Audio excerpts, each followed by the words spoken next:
आप सभी को प्रभु यीशु मसीह के मधुर और मीठे नाम में जय मसीह की। Hindi Bible study for youth group के माध्यम से संचालित इस बाइबल अध्ययन कार्यक्रम में मैं शैली डैनियल यूथ एंकर एक बार फिर आप सभी युवाओं का प्रभु यीशु मसीह में स्वागत करती हूँ। यह अध्ययन कार्यक्रम आप सभी युवाओं के लिए बाइबल को समझने और पढ़ने को आसान करने के लिए उत्पत्ति से प्रकाशित वाक्य तक का अध्ययन कराया जाता है।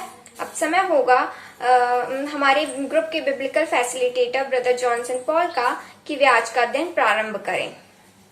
धन्यवाद शैली। आइए आज का अध्ययन हम प्रारंभ करते हैं, जो कि लैब व्यवस्था पहले अध्याय से लेकर 5वें अध्याय तक का आज हम अध्ययन करेंगे, जिसमें कि 5 प्रकार की बलियां पाई जाती हैं और वे बलियां वे यीशु मसीह में पूरी होती हैं। तो हम देखेंगे कि वे 5 बलियां किस प्रकार से लैब व्यवस्था में बतलाया गया है। और हम जानते हैं और अध्ययन के दौरान कई बार दोहराया भी है इस बात को कि पुराना नियम वह नए नियम का प्रतिबिंब अथवा छाया है। अर्थात जो पुराने नियम में बतलाया गया है वो नए नियम विश्वासों के लिए एक दृष्टांत रहा है। तो यहाँ पर पाप मोचन के लिए परमेश्वर ने अपनी चुनी हुई प्रजा इजराइलियों के निमित्त जो बलिदान का प्रावधान दिया था, वही पूरा बलिदान मूल रूप में जब यीशु मसीह जब आए और उनके प्रायश्चित बलिदान में वह पाया जाता है। और यीशु मसीह के प्रायश्चित बलिदान के बाद वह बलिदान पूर्ण बलिदान था। अब बलिदान की आवश्यकता नहीं है। तो हम सबसे पहले इन 5 बलिदानों को समझने के पहले हम बलि को समझते हैं कि बलि क्या चीज है। और बलि यह है विश्व की सबसे पुरातन धर्मानुष्ठान है। ये मेसोपोटामिया जो कि विश्व की जो पुरातन सभ्यता है उसमें ये पाया जाता था। और इसमें उस समय के लोग जो इजराइलियों से भी पहले, अब्राहम से भी पहले और नूह के भी पहले बोलना चाहिए कि तब से ये बलि प्रथा चली आ रही है। और लोग नहीं जानते थे कि ये बलि क्यों दिया जाता है, इसका तरीका क्या है या इसके लिए क्या धर्मानुष्ठान होना चाहिए। ये सब बातें लोग नहीं जानते थे, लेकिन वे जानवरों की भी बलि दिया करते थे और अपने पुत्र और पुत्रियों की भी बलिदान वो लोग किया करते थे। और लहू को जब वह चढ़ाया करते थे अपने ईश्वरों को खुश करने के लिए, अपने ईश्वर को प्रसन्न करने के लिए, या फिर अच्छी जो फसल उगाने के लिए, या बाढ़ के प्रकोप से बचने के लिए, या अच्छे स्वास्थ्य के लिए, या दुष्ट आत्माओं से बचने के लिए, इन सब के लिए बलिदान पहले के जमाने में किया जाता था।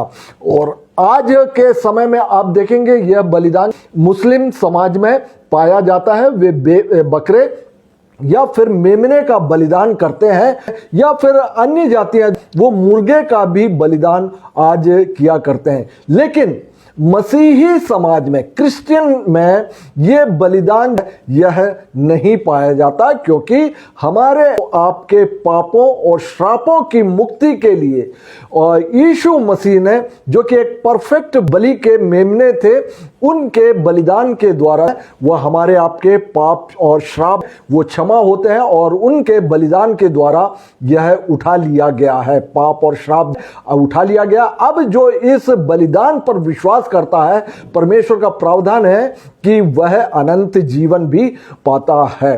तो अब हम देखते हैं कि इस पृथ्वी पर सबसे पहला बलिदान जो किया गया वो परमेश्वर के द्वारा स्वयं परमेश्वर ने ही इसके लिए किया था, पाप मोचन के लिए, जिसको कि हम स्क्रीन में देखेंगे कि जो कि उत्पत्ति 3 अध्याय और 21वें वचन में पाया जाता है। जब आदम हव्वा ने पाप किया तब परमेश्वर ने उस पाप के निमित्त जो बलिदान परमेश्वर ने स्वयं उसको चढ़ाया था, यहां पे लिखा हुआ है यहोवा परमेश्वर ने आदम और उसकी पत्नी के लिए चमड़े के अंगरखे बनाकर उनको पहना दिए। तो यह जो चमड़े का अंगरखा यह साबित करता है कि वहां पर बलिदान किया गया था। और आदम हव्वा ने क्या किया था, अपने पापों को छुपाने की एक नाहक कोशिश नाहक कोशिश उन्होंने पत्ते के लंगोट बनाकर किया था, लेकिन परमेश्वर ने बलिदान के द्वारा उनको चमड़े के अंगरखे से उनके पाप को ढाका गया। अर्थात पाप क्षमा या पाप को ढांकने की प्रक्रिया जो होती है वह बलिदान में हुआ करती है। और इसके बाद जो दूसरा बलिदान जो बाइबल में पाया जाता है वह केन और हाबिल के द्वारा पाया जाता है। उत्पत्ति 4 अध्याय और उसका 3 और 4 वचन।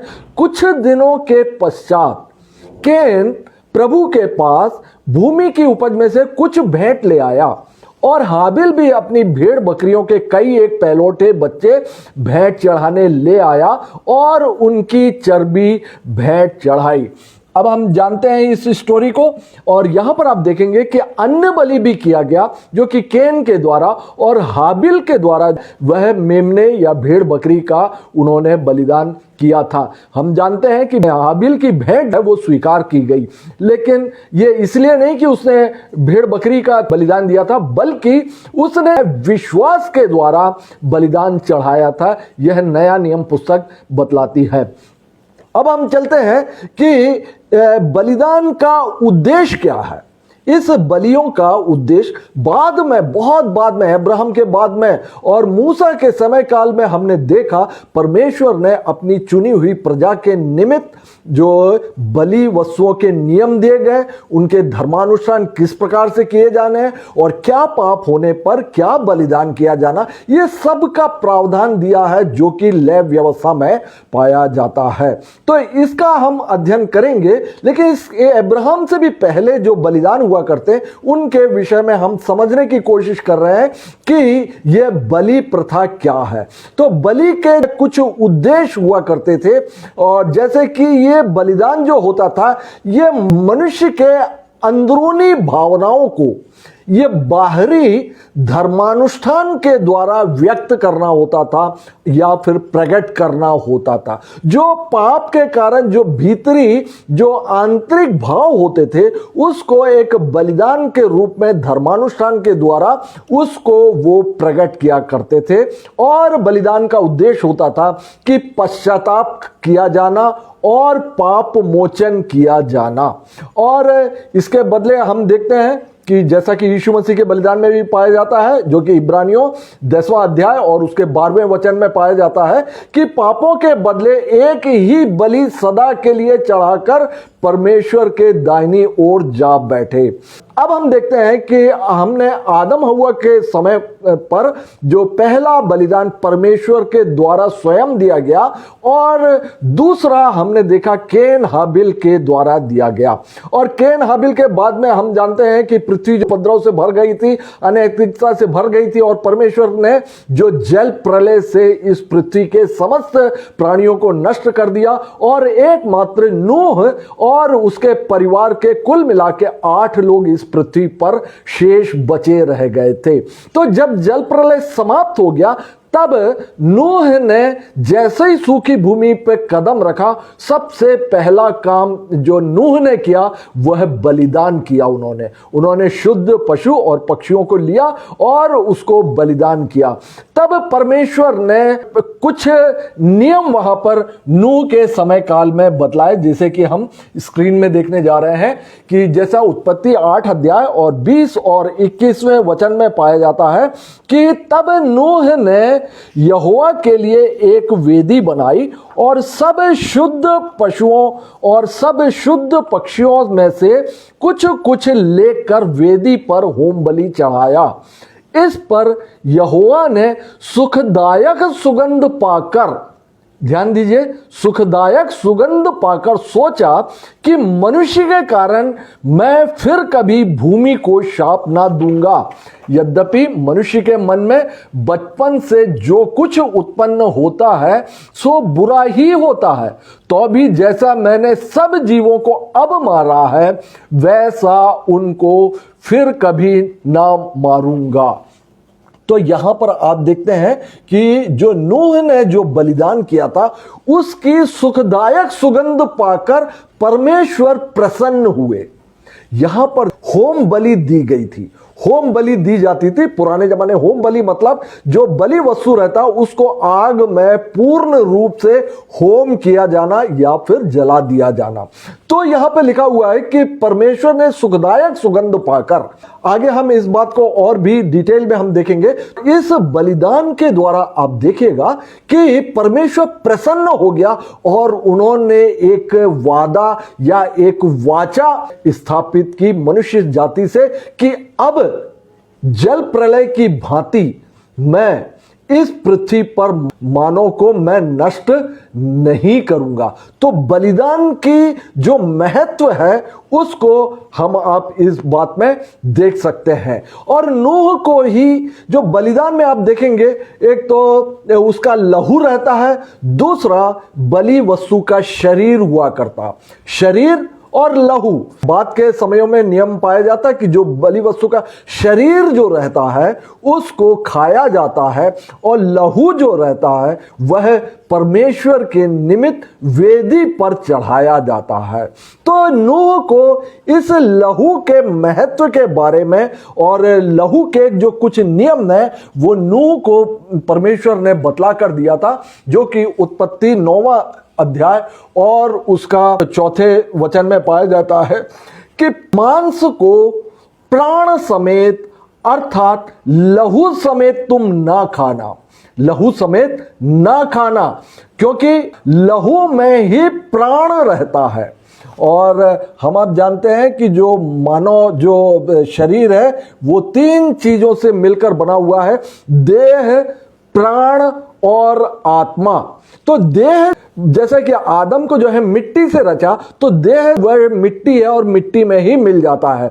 जो प्राण जो रहता है वह लहू में रहता है। तीसरी बात, जो आत्मा जो हुआ करती है वह परमेश्वर का दिया हुआ है। और सबोपदेशक में जैसा कि पाया जाता है 12 अध्याय है कि आत्मा जो रहती है वो जिसने उसको दिया, अर्थात परमेश्वर ने आत्मा दी हुई है, वह परमेश्वर के पास लौट जाया करती है।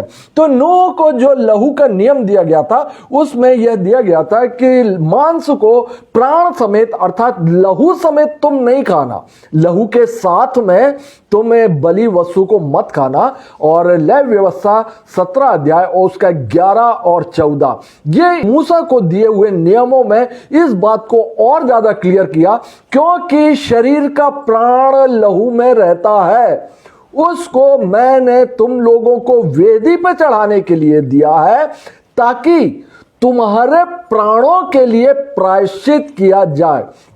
क्योंकि प्राण के कारण लहू ही से प्रायश्चित होता है, क्योंकि शरीर का प्राण लहू ही है जो उसके प्राण के साथ एक है। इसीलिए मैं इजराइलियों से कहता हूं कि किसी प्रकार के प्राणी के लहू को तुम ना खाना, ना खाना। सब प्राणियों का प्राण उनका लहू ही है, जो कोई उसको खाए वह नष्ट किया जाए। तो इस प्रकार से हम यहां पर परमेश्वर ने अपनी चुनी हुई प्रजा को यहां पर लेव व्यवस्था में, जिसका कि हम आज अध्ययन कर रहे हैं और लेव व्यवस्था पुस्तक में, तो यहां पर यह लहू का जो नियम पाया जाता है कि लहू में प्राण होता है, इसको परमेश्वर ने वेदी में चढ़ाने के लिए दिया हुआ है और इसको खाया जाना कतई मना किया गया है। और इसके बाद हम देखते हैं कि नूह के बाद में आप देखेंगे कि अब्राहम के द्वारा भी बलिदान किए गए, इसहाक के द्वारा भी बलिदान किए गए और याकूब के द्वारा भी वेदी बनाकर जो कि बलिदान किए जाते रहे हैं। और इसके पहले हम देखते हैं कि जब जल प्रलय हो गया और नूह और उसके 8 परिवार के लोग बचा लिए गए और नूह के वंश में से शेम, हाम और ये पे 3 पुत्र होते हैं। और शेम के वंश से वो अब्राहम आते हैं और हाम के वंश से कनान और निम्रोद, इस प्रकार के अनेक जनरेशन में आते हैं, जिसमें कि निम्रोद प्रमुख है। और निम्रोद के द्वारा ही इस विश्व में मूर्ति पूजा आई, अर्थात जो हाम का जनरेशन था वह परमेश्वर का विरोधी हो गया, वह परमेश्वर के वो जो जनरेशन, उन्होंने बेबीलोन, कलने, नीनवे और इस प्रकार के, और इसी में ही जो यबूसी, गिरगाशी, ये सब जातियां यह इन्हीं जनरेशन से आई हुई है। तो निम्रोद के समय पर मूर्ति पूजा आ गई और इसी के समय पर ही मानव बलिदान भी किए जाते रहे हैं। ये बात बाइबल में नहीं पाया जाता, लेकिन ये आर्कियोलॉजी में पाया जाता है कि ये मूर्ति पूजक जो है वे लोग मानव बलि किया करते थे। और बाइबल में जो पाया जाता है, न्यायियों 11 अध्याय में आप देखेंगे कि यिप्तह के द्वारा यिप्तह ने अपनी बेटी का वहां पर बलिदान किया गया था। न्यायियों 11 अध्याय में, अर्थात मानव बलि वहां पर किया गया था। और अन्य जातियों में आप देखेंगे, इजराइलियों के समय अन्य जातियों में जो मोलेक नामक देवता हुआ करता था, अन्य जातियों के कनान में, तो वहां पर मानव बलि दिया जाता था मोलेक देवता के लिए। और इसके लिए परमेश्वर ने स्ट्रिक्टली मना किया हुआ था। और इसमें हम वचनों में हम देखते हैं कि लेव व्यवस्था उसका 18 अध्याय और उसका 21वां वचन, परमेश्वर का वचन वहां पर इजराइलियों के लिए है, अपने संतान में से किसी को मोलेक के लिए होम करके ना चढ़ाना। होम बलि, होम करके ना चढ़ाना अर्थात आग में मत जलाना मोलेक देवता के लिए। अपने संतान में से किसी को मोलेक के लिए होम करके ना चढ़ाना और ना अपने परमेश्वर के नाम को अपवित्र ठहराना, मैं यहोवा हूं। और लेव व्यवस्था उसका 20वां अध्याय और दूसरे वचन में भी पाया जाता, इजराइलियों में से अथवा इजराइलियों के बीच रहने वाले परदेशियों में से कोई क्यों ना हो जो अपनी कोई संतान मोलेक को बलिदान करे, वह निश्चय मार डाला जाए और जनता उसको पथरवाह करे। तो यहां पर मानव बलि बिल्कुल स्ट्रिक्टली परमेश्वर ने इसको मना किया हुआ था, लेकिन अन्य जातियों में यह प्रचलित था।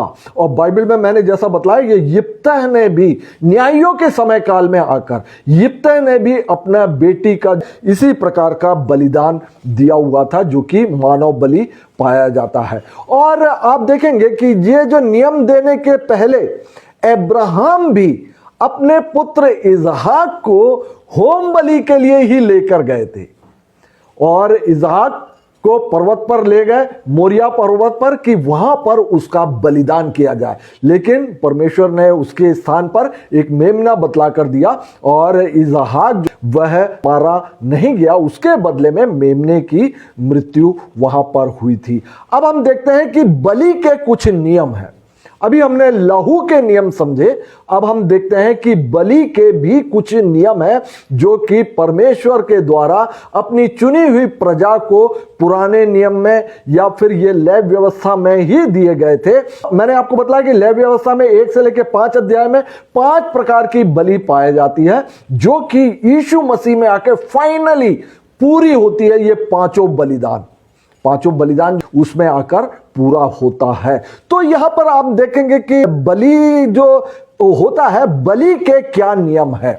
पहला नियम यह था कि बलि वस्तु जो नर होना चाहिए, जो भेड़ में से लो या बकरी में से, गाय बैल किसी में से भी आप ले सकते हो, चौपायों में से, तो बलि वस्तु जो है वह नर होना चाहिए और बलि वस्तु पहलौठा होना चाहिए, पहलौठा वह होना चाहिए।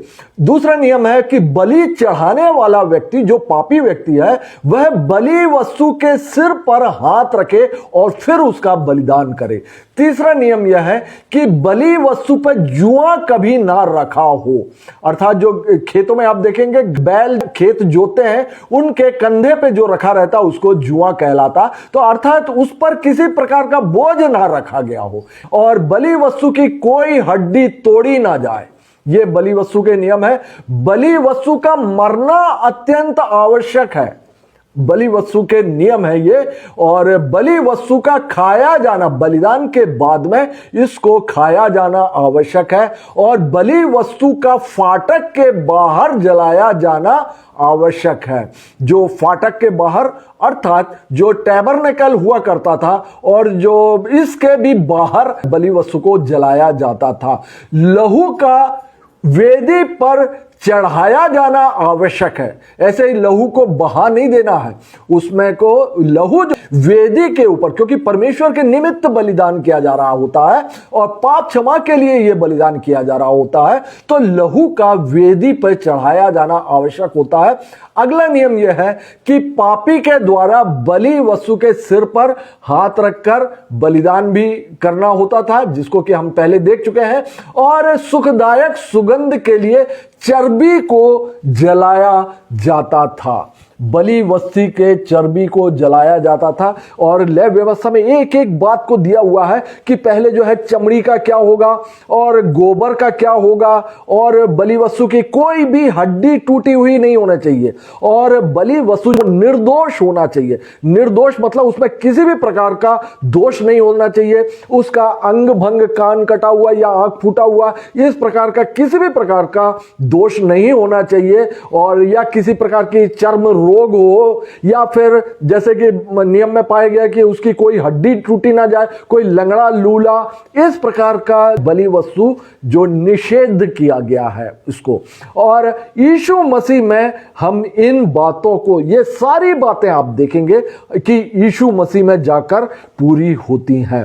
तो पहला नियम जो पाया जाता है वह था कि बलि वस्तु नर हो और पहलौठा हो। यीशु मसीह नर थे और माता मरियम के पहलौठा थे, और पिता परमेश्वर के एकमात्र इकलौते पुत्र अर्थात पहलौठा पुत्र थे। पिता परमेश्वर के और भी पुत्र और पुत्रियां हम आप हैं, लेकिन हम सब में जो है यीशु मसीह के लिए लिखा हुआ है कि वो जो है ताकि वह सब भाइयों में श्रेष्ठ ठहरे, यीशु मसीह। तो यीशु मसीह को हम देखते हैं कि यहां पे माता मरियम का भी पहलौठा था और वह नर था। और दूसरा नियम हमने देखा था कि वह निर्दोष हो, वह निर्दोष होना चाहिए। जैसा कि मैंने मतलब कि किसी प्रकार का अंग भंग और किसी भी प्रकार की विकृति उसमें नहीं होना चाहिए। और यीशु मसीह के विषय में आप देखेंगे कि जो पहला यूहन्ना और तीसरा अध्याय और उसका 5वां वचन, ये नियम यीशु मसीह में पूरा होता है कि तुम जानते हो कि वह इसलिए प्रकट हुआ कि पापों को हर ले जाए, उसके स्वभाव में पाप नहीं, अर्थात वह बिल्कुल जो है निष्पाप था, वह निर्दोष मेमना था। तो जिस प्रकार से परमेश्वर ने पुराने नियम में जो प्रावधान दिया था वह यीशु मसीह में जाकर भी पूरा होता है। तीसरा नियम मैंने आपको बताया कि बलि चढ़ाने वाला व्यक्ति वो बलि वस्तु के सिर पर हाथ रखता था, और उस हाथ रखने के द्वारा उसके जो पाप जो थे उस बलि वस्तु या उस मेमने या बकरे में ट्रांसफर हो जाता था, और उसके बाद उसका बलिदान किया जाता था। और लहू को एक कटोरे में ले जाकर याजक वह मिलाप वाला तंबू या निवास स्थान या टैबरनेकल के भीतर ले जाकर वह वेदी में के सींगों पर वो लहू को लगाता था, और इस प्रकार से उस व्यक्ति के पाप क्षमा होते थे। और क्योंकि वह पापी व्यक्ति उसके सिर पे हाथ रखता था और बलिदान करता था ताकि उसको लगे, क्योंकि नियम हम आप जानते हैं कि पाप की मजदूरी मृत्यु है। यदि पाप है तो आपकी मृत्यु, हमारी मृत्यु वो निश्चित होना चाहिए। लेकिन परमेश्वर ने यह प्रावधान दिया कि यदि तुमने पाप किया तो तुम्हारे पाप एक बलि वस्तु के ऊपर ट्रांसफर किया जाए और उसका बलिदान किया जाए, और उसको लहू को जो है वेदी के सींगों पर लगाया जाए, तो मेरे द्वारा पाप क्षमा किया जाएगा। लेकिन पाप के द्वारा ही मृत्यु आई, पाप के द्वारा ही मृत्यु आई, वरना आदम हव्वा वो अनंत काल के लिए पवित्र सृजे गए थे। तो यहां पर हम देखते हैं कि बलि वस्तु के सिर पर हाथ रखना, यहां पर लेव व्यवस्था में यहां पर यह नियम दिया हुआ है कि लेव व्यवस्था और उसका पहला अध्याय और उसका तीसरा और चौथा वचन, वह अपना हाथ अर्थात जिसने पाप किया हो वह अपना हाथ होम बलि पशु के सिर पर रखे और वह उनके लिए प्रायश्चित करने को ग्रहण किया जाएगा।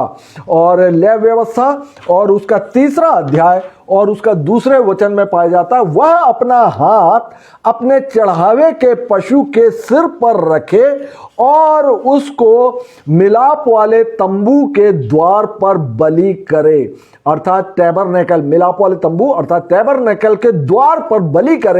और हारून के पुत्र जो याजक हैं वे उसके लहू को वेदी के चारों अलंगों पर लगाएं।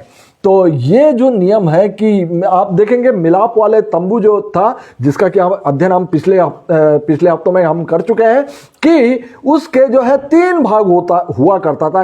एक हुआ करता था महापवित्र स्थान, जहां पे वाचा का संदूक हुआ करता था और जो महायाजक वर्ष में एक बार जाया करता था। और दूसरा स्थान होता था पवित्र स्थान या होली प्लेस, और इस स्थान में याजक हमेशा जाया करते थे, प्रतिदिन जाया करते थे। और तीसरा स्थान होता था आंगन, तो आंगन में ही बलि किया जाता था और बलि वस्तु के लहू को लेके ये होली प्लेस में या पवित्र स्थान में जाकर वहां पे वेदी के सींगों पर जो याजक वह लहू को लगाया करता था। तो यहां पर हम देख रहे हैं कि बलि वस्तु के सिर पर हाथ रखना, यह बात जो है यीशु मसीह में किस प्रकार से पूरी होती है, इस बात को हम देखेंगे मत्ती रचित सुसमाचार और उसका 27वां अध्याय और उसका 24 और 25वां वचन।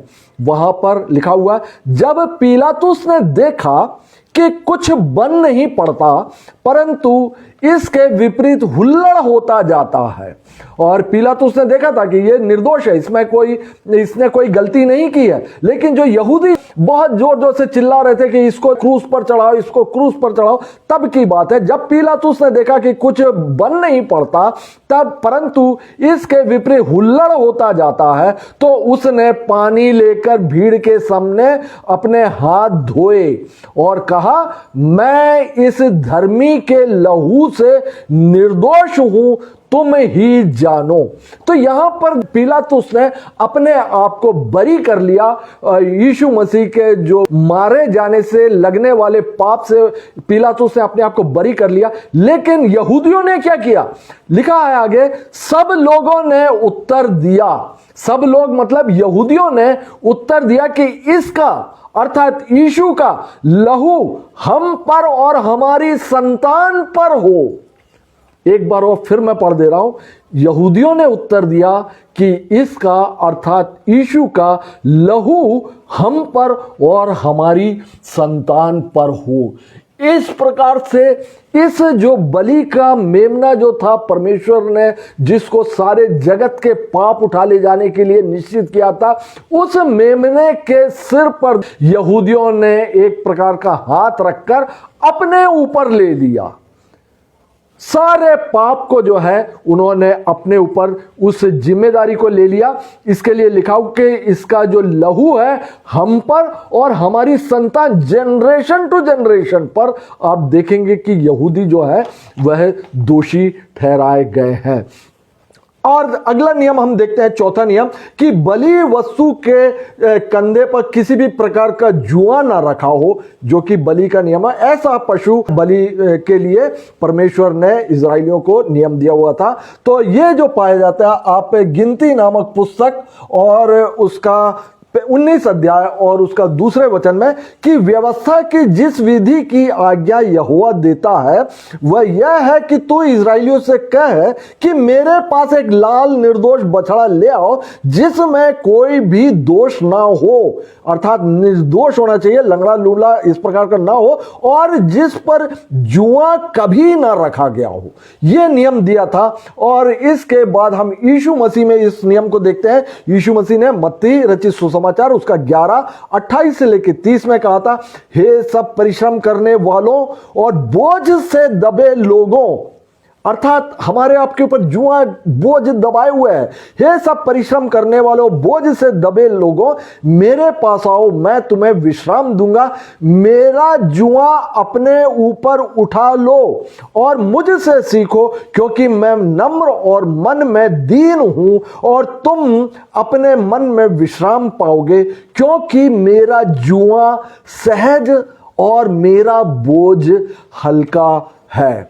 और इस प्रकार से हमने देखा कि यह नियम भी यीशु मसीह में पूरा होता है। और अगला जो बलि का जो नियम है वह था कि बलि वस्तु की कोई हड्डी तोड़ी ना जाए। और इस बात को हम निर्गमन और उसका 12 अध्याय और उसका 46वें वचन में देखते हैं, मूलतः जहां पे लिखा हुआ बलि पशु की कोई हड्डी ना तोड़ना। ये परमेश्वर ने नियम दिया था। और इस बात को आप यीशु मसीह में देखेंगे, यूहन्ना रचित सुसमाचार और उसका 19 अध्याय 31 से लेकर 33वां वचन और 36वें वचन, इनको मैं मिला के मैं आपके लिए पढ़ रहा हूं, इसीलिए कि वह तैयारी का दिन था। यीशु मसीह जो है क्रूस पर थे और वहां पर वो सिचुएशन की बात है, इसीलिए कि वह तैयारी का दिन था। यहूदियों ने पिलातुस से विनती की कि उनकी टांगे तोड़ दी जाए। तो यहां पर जो यीशु मसीह के दाएं बाएं जो डाकू जो क्रूस पर चढ़ाए गए थे, तो यहूदियों ने जो विनती करके कहा कि उस दिन जो तैयारी का दिन था, सबत के एक दिन पहले की बात है, तो वहां पर बोला गया था कि उनकी टांगे तोड़ दी जाए और वे उतारे जाए, ताकि सबत के दिन वे क्रूस पर ना रहें, क्योंकि वह सबत का दिन बड़ा दिन था। तो सिपाहियों ने आकर पहले की टांगे तोड़ी, पहले डाकू की टांग तोड़ी, तब दूसरे की भी, जो उसके साथ क्रूसों पर चढ़ाए गए थे। परंतु जब यीशु के पास आकर देखा कि वह मर चुका है, तो उसकी टांगे ना तोड़ी। क्यों नहीं तोड़ी? क्योंकि उनकी मृत्यु पहले ही हो गई थी। दोनों डाकुओं की मृत्यु जो है बाद में हुई, और दोनों डाकू जो है जीवित अवस्था में थे, तब टांगों को तोड़ दिया गया ताकि उनका बॉडी वो लटक जाए और सांस घुटने से उनकी जल्दी मृत्यु हो जाए, क्योंकि शाम 6 बजे के बाद से सबत का दिन लगने वाला था। ये जो है 3-4 बजे की बात है, और यीशु मसीह की मृत्यु इन दोनों डाकुओं के पहले ही हो गई थी। इसीलिए बलि वस्तु का वह नियम यीशु मसीह पर पूरा होता है कि उसकी कोई हड्डी तोड़ी ना जाए। इसके बाद अगला नियम जो पाया जाता है वह बलि वस्तु का, कि बलि वस्तु का मरना आवश्यक है। मरना आवश्यक है। ऐसा नहीं कि गाय बैल भेड़ बकरी जो भी है उसका थोड़ा सा लहू निकाला और लहू से को जो चढ़ा दिया और जो बलि पशु है वो जिंदा है।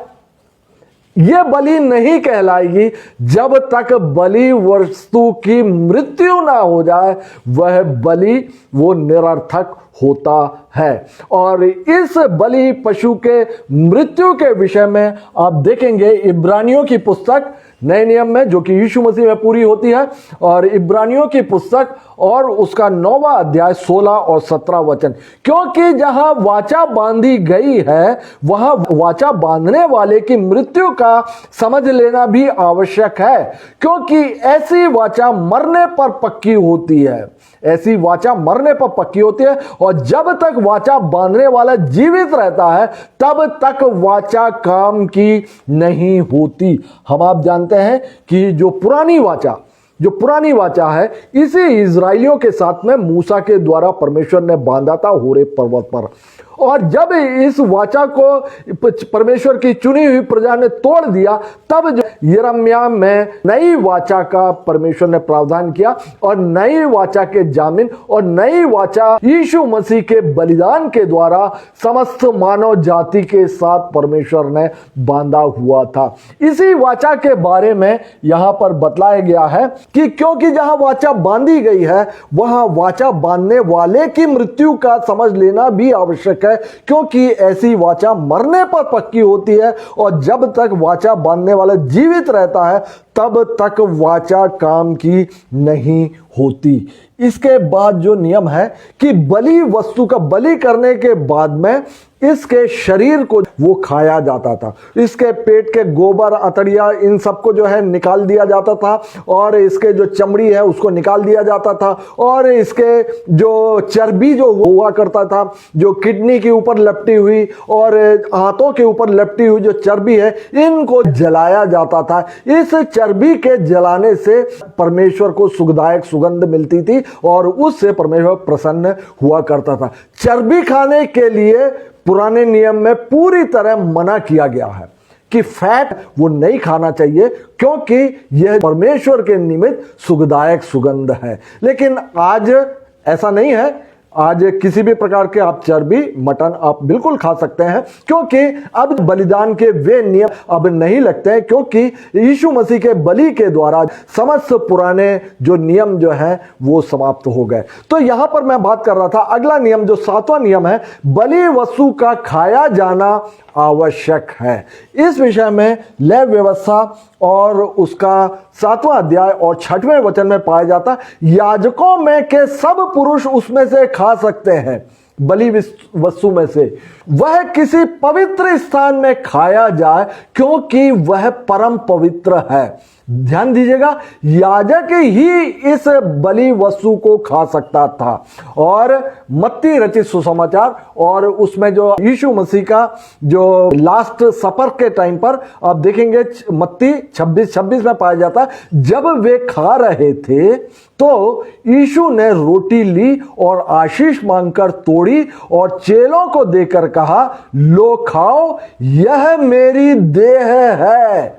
क्योंकि ये बलि वस्तु की या बलि के मेमने की देह है, इसका खाया जाना आवश्यक है। और यीशु मसीह ने बतलाया भी कि जब तक मैं दोबारा ना आऊं, इसको मेरे स्मरण के लिए इसी प्रकार का किया करो। और इसी बलिदान के याद करके इसके स्मरण में हम प्रभु भोज लिया करते हैं। और बलि के जो मूल नियम है उसमें हमने देखा था कि याजक ही खाएंगे इसको। और नए नियम में आप देखेंगे, हम आप परमेश्वर के दृष्टि में याजकों का समाज है।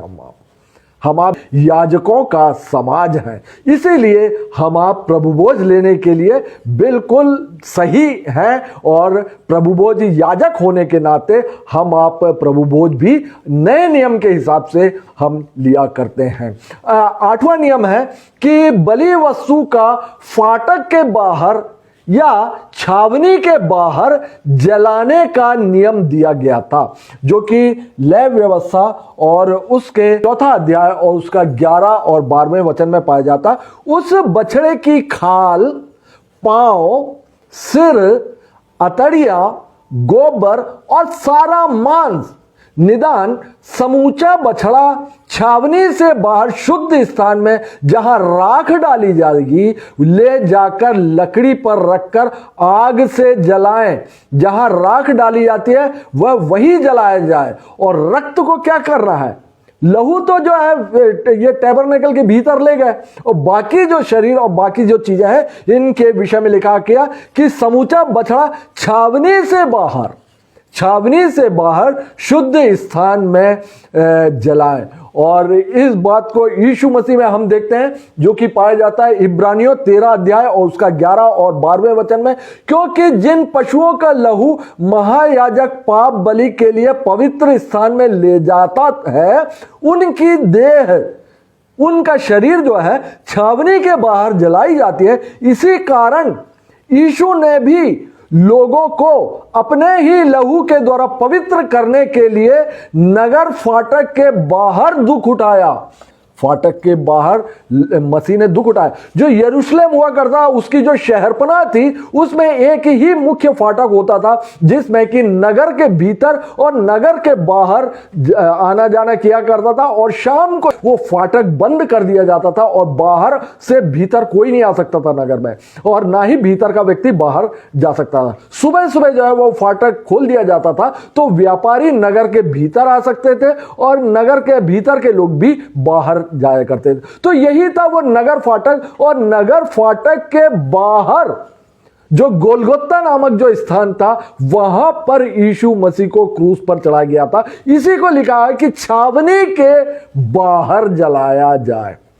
और इसी बात को कहा गया कि नगर फाटक के बाहर मसीह ने दुख उठाया, अर्थात क्रूसिफिकेशन उनका हुआ। और अगला नियम जो है वह हम देख लेते हैं, जो कि इब्रानियों 10वां अध्याय और 11, 12 और 14 में पाया जाता है कि लहू का वेदी में चढ़ाया जाना। और इसको जो है यीशु मसीह के लिए देखिएगा किस प्रकार से संभव हुआ कि हर एक याजक तो खड़े होकर प्रतिदिन सेवा करता है और एक ही प्रकार के बलिदान को, जो पापों को कभी भी दूर नहीं कर सकते, बार बार चढ़ाता है। पुराने नियम की बात है। पर यह व्यक्ति अर्थात यीशु मसीह तो पापों के बदले एक ही बलिदान सर्वदा के लिए चढ़ाकर परमेश्वर के दाहिने हाथ जा बैठा, क्योंकि उसने एक ही चढ़ावे के द्वारा उन्हें जो पवित्र किए जाते हैं सर्वदा के लिए सिद्ध कर दिया है। और पहला यूहन्ना और उसका पहला अध्याय और 7वें वचन में पाया जाता है यीशु मसीह का लहू हमें सब पापों से शुद्ध करता है। यीशु मसीह का लहू जो है वेदी में वो चढ़ाया गया था। और इब्रानियों 9वां अध्याय और उसका 22वां वचन भी देखेंगे कि व्यवस्था के अनुसार प्राय सब वस्तुएं लहू के द्वारा शुद्ध की जाती हैं और बिना लहू बहाए क्षमा नहीं होती। और इसके बाद जो नियम है जो वह पाया जाता है कि सुखदायक सुगंध और जो चर्बी को जलाना। और मैंने आपको बतलाया शुरू में ही कि नूह के समय देखिएगा होम बलि की गई थी वहां पे, और वहां पर उस सुखदायक सुगंध को पाकर परमेश्वर प्रसन्न होते हैं और एक बहुत बड़ी जो कि सदियों तक चलने वाली बात परमेश्वर ने की कि अब जल प्रलय से यह पृथ्वी नष्ट नहीं होगी। और यह जो वाचा भी जो है नूह के साथ इसी सुखदायक सुगंध को पाकर किया था। तो यहां पर सुखदायक सुगंध के विषय में लय व्यवस्था में नियम पाया जाता है कि लय व्यवस्था और उसका पहला अध्याय और उसका 10 से लेकर 13वां वचन, यदि वह भेड़ों या बकरों का होम बलि चढ़ाए तो निर्दोष नर को चढ़ाए। हारून के पितृ जो याजक हैं वे उसके लहू को वेदी के चारों अलंगों पर छिड़के और वह उसके टुकड़े टुकड़े करे, अर्थात बलि वस्तु के टुकड़े करे और सिर और चर्बी को अलग करे और याजक इन सब को उस लकड़ी पर सजा कर धरे जो वेदी की आग पर हो। वह उसकी अतड़ियों और पैरों को जल से धोए और याजक सब को समीप ले जाकर वेदी पर जलाए कि वह होम बलि और यहोवा के लिए सुखदायक सुगंध वाला हवन ठहरे। देखिएगा यह बात जो है यीशु मसीह में किस प्रकार से पूरी होती है। इफिसियों उसका 5वां अध्याय और उसका 2 वचन, मसीह ने भी तुमसे प्रेम किया और हमारे लिए अपने आप को सुखदायक सुगंध के लिए परमेश्वर के आगे भेंट करके बलिदान कर दिया। तो इस प्रकार से हम देखते हैं कि ये जो लय व्यवस्था में जो 5 बलिदान जो पाए जाते हैं, अब आगे हम उनका वर्णन करेंगे, लेकिन पहले देखिए कि बलि क्या चीज है। और बलि के नियम नूह से प्रारंभ होते हैं और इजराइलियों में उसकी भरपूरी से परमेश्वर ने एक एक बलि किस प्रकार से क्या देना चाहिए, बलि के क्या नियम है, बलि वस्तुओं के क्या नियम है, ये सब बातें जो है बतला कर दिया था। तो ये जो बात जो है ये अभी हम बैकग्राउंड इसका देख रहे हैं। 5 बलि के विषय में आगे बात करेंगे। अब हम देखते हैं कि लहू के महत्व के बारे में और जिसकी चर्चा हम जो है पहले भी कर चुके हैं। हम एक बार और उसके विषय में जल्दी से बात करेंगे, जो कि पाया जाता है लय व्यवस्था और उसका 17 अध्याय और उसका 11 और 14वां वचन, क्योंकि शरीर का प्राण लहू में रहता है, उसको मैंने तुम लोगों को वेदी पर चढ़ाने के लिए दिया है ताकि तुम्हारे प्राणों के लिए प्रायश्चित किया जाए, क्योंकि प्राण के कारण लहू ही से प्रायश्चित होता है। क्योंकि शरीर का प्राण लहू ही है जो उसके प्राण के साथ एक है। इसीलिए मैं इजराइलियों से कहता हूं कि किसी प्रकार के प्राणी के लहू को तुम ना खाना, सब प्राणियों का प्राण उनका लहू ही है, जो कोई उसको खाए वह नष्ट किया जाए। और आप देखेंगे इब्रानियों 9:22 में लिखा हुआ है, व्यवस्था के अनुसार, अर्थात ये जो इजराइलियों को परमेश्वर ने सारी व्यवस्था जो दी गई थी उसके अनुसार, व्यवस्था के अनुसार प्राय सब वस्तुएं लहू के द्वारा शुद्ध की जाती हैं और बिना लहू बहाए क्षमा प्राप्त नहीं होती। ये सब वस्तुओं का अर्थ होता, आप शरीर को देखोगे, शरीर वह ये यदि अशुद्ध हो जाता तो इसको साफ किया जाता है पानी से, जल से, स्नान के द्वारा इसको साफ किया जाता। देह यदि गंदी हो जाता है तो उसको जो है जल के स्नान से उसको शुद्ध किया जाता है, जो कि लय व्यवस्था में अनेक प्रकार के स्त्राव जो शारीरिक अशुद्धियां जो शरीर से बहती हैं, तो इनके द्वारा अशुद्ध ठहरने पर उनको जल से धोकर साफ करने की प्रावधान दिया गया था। लेकिन पाप जो है वो शरीर को नहीं बल्कि हमारे आपकी आत्मा को वो दूषित करता है, पाप। इसीलिए आत्मा के पाप को पानी से नहीं धोया जा सकता, इसको जो है लहू बहा कर ही साफ किया जा सकता है, जो कि आपकी स्क्रीन में आप देख रहे हैं कि व्यवस्था के अनुसार प्राय सब वस्तुएं लहू के द्वारा शुद्ध की जाती हैं। और अगला वचन लय व्यवस्था और उसका 6वां अध्याय और 26 से लेकर 28वें वचन में, जो याजक पाप बलि चढ़ाए वह उसे खाए भी, जो याजक पाप बलि चढ़ाए वह उसे खाए, वह पवित्र स्थान में अर्थात मिलाप वाले तंबू के आंगन में खाया जाए। जो कुछ उसके मांस से छू जाए वह पवित्र ठहरेगा, और यदि उसके लहू के छींटे किसी वस्त्र पर पड़ जाए तो उसे किसी पवित्र स्थान में धो देना। वह मिट्टी का पात्र, ध्यान दीजिए, मिट्टी का पात्र जिसमें वह पकाया गया हो उसे तोड़ दिया जाए। अर्थात ये जो बलि वस्तु उसको जिस मिट्टी के पात्र में ही पकाने की आज्ञा दी थी। और उस समय इजराइलियों के सामने पर आप देखेंगे कि पीतल के भी बर्तन हुआ करते थे, लेकिन परमेश्वर ने पीतल के बर्तनों में, आज तो बहुत तरह के बर्तन हैं, लेकिन उस जमाने का आप सोचकर कल्पना कीजिएगा, उस समय क्योंकि पीतल के बर्तन हुआ करते थे, पीतल के बर्तन में परमेश्वर ने इस बलि वस्तु को पकाने की आज्ञा नहीं दी थी, और इसको बोला था कि मिट्टी के बर्तन में ही पकाना, और इसको मिट्टी के बर्तन में ही पकाना, और पकाने के बाद इस बर्तन को तोड़ देना। यह जो है हमारे आपके लिए बलि वस्तु में ही यह पाया जाता है।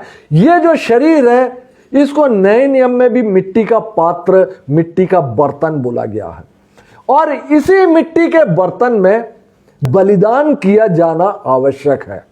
जैसा कि भजन संहिता 50 में भी राजा दाऊद ने भी बोला है कि अब जो है वो धन्यवाद का ही बलिदान चढ़ाना, और यीशु मसीह ने हमारे आपके लिए एक बार बलि जो है दे चुके हैं। अब जो है इस मिट्टी के पात्र में जो है बलि वस्तु को पकाना है, और इसके बाद इस मिट्टी के पात्र का टूटना आवश्यक है, तोड़ दिया जाना आवश्यक है।